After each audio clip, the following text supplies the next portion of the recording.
Высоких гостей в областном выканавчым комитете вітав старшыня Брэсцкага областного совета депутатов Юрий Наркевич.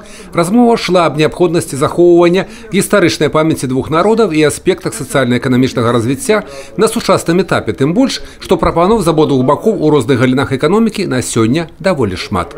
Я надеюсь, что наша встреча послужит дополнительным импульсом к долгосрочному и взаимовыгодному сотрудничеству.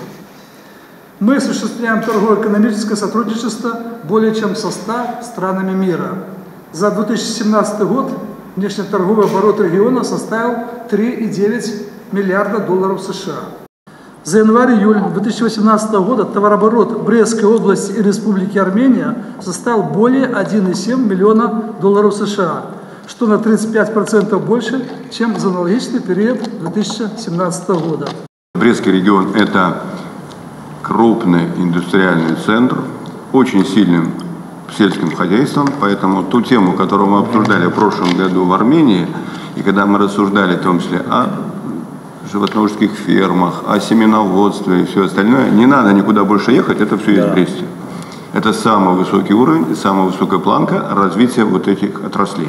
Акрамя сустрэчы ў брэсцкім областным выканаўчым камітэце парламенцкая дэлегацыя Армении наведала шэраг вытворчых прадпрыемстваў областного центра. Сярод іх «Гефестехніка» и открытое акционерное товариство «Стим». На их размова шла об региональном супрацовництве.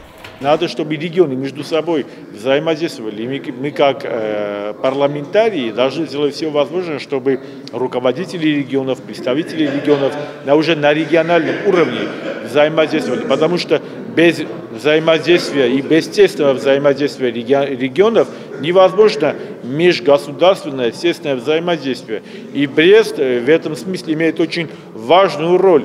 Юрий Петлюр, Тигран Акопян, телерадиокомпания «Брест».